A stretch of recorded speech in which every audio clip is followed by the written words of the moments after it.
Our Troy Hayden recently got the chance to spend some time on board the USS Reagan, and he joins us live with an amazing story. Troy. It was amazing. And let me start with a scene that's probably familiar to a lot of people who like to get out of the valley, get out of the summer heat. Here it is, downtown San Diego, and it's so beautiful. You can take a look at it and spin it around. But you know, it sits right there on that bay. And just across San Diego Bay, I bet you've seen it if you've been downtown, right here is the USS Ronald Reagan. It is impressive in port, but let's take it for a ride.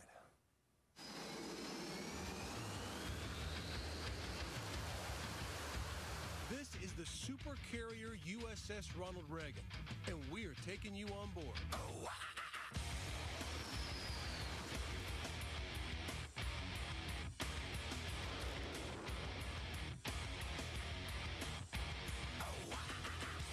Let's begin on the flight deck, the most active and dangerous part of the ship. A loud, windy, rolling frenzy of activity.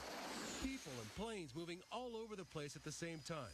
In charge of a big chunk of this operation, Lieutenant Terrence Flournoy from right here in the valley. It's amazing. It's almost kind of a dance or a ballet, isn't it? We sort of call it organized chaos at its best.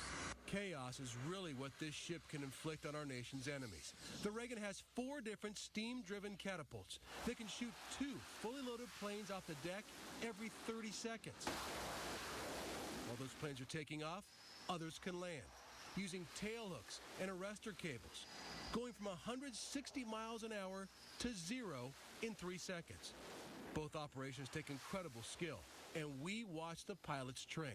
The landing area here on the Reagan is 110 feet wide. There are 3 arresting cables stretch across that area the jet has to hit. This is 3, this is 2, and then one's down here. The jet's trying to hit number 2. Let's see how this guy does.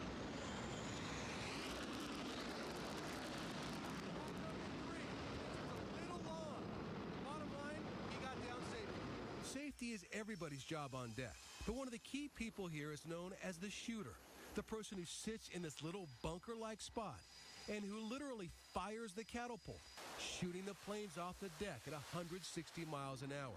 The shooter today, Lieutenant Matthew Gear, who's from West Phoenix. Watching these guys literally landing on like a 2 acres in the middle of the ocean that's bobbing and weaving, it's amazing. The sailors on the bridge make sure the ship is heading where it needs to. Believe it or not, even though they're surrounded by advanced computers, they still navigate using a pencil and a compass. And this massive ship is turned by a teenager with a steering wheel that looks like it could have come off an SUV. It's actually, someone just out of high school's steering the USS Ronald Reagan through the water. The dimensions of the USS Ronald Reagan are really mind-blowing. It's tough to convey on video, but let me try to help you out if I can. If you took the Empire State Building and laid it on its side, it would just cover this flight deck. Without its topmost antennas, the Empire State Building stretches just over 1,200 feet into the sky. The deck of the USS Ronald Reagan, just under 1,100 feet long. How about some other comparisons? The Reagan reaches up 20 stories from the waterline. That's as tall as Phoenix's City Hall downtown, a big building. But the Reagan can move. Sailors say she's the fastest ship in the fleet. With a top speed of 35 knots, the Reagan theoretically is a little too fast to pull the average slalom water skier. All that size and performance, they come at a cost. She was $4.5 billion to build.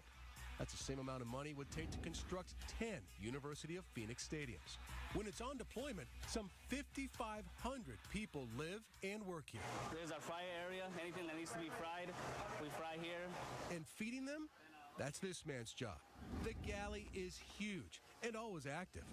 These men and women work hard, and they go through a lot of food. Their favorites? Pizza or chicken tenders.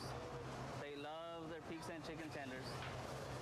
Chicken tenders, how many chicken tenders do you go through, or pounds or whatever, in a meal? In a meal, we could go anywhere from 400 to 500 pounds of chicken tenders in a day. In one meal. That's a lot of chicken tenders. CS1 Torres takes his job very seriously. Everybody here does. From the sailor who takes out the trash to the admiral in charge of the entire strike group. We've learned not to cut corners. You cut corners, people get hurt. And you can imagine this is a very dangerous place. Very dangerous, but they all know their jobs. Now, we just showed you basically the top level that you can see. We're going to go down under the ship tomorrow night at 9 and 10 o'clock. So at 9 o'clock, there are about 5,500 people. It's a small city in there. They have a barber shop.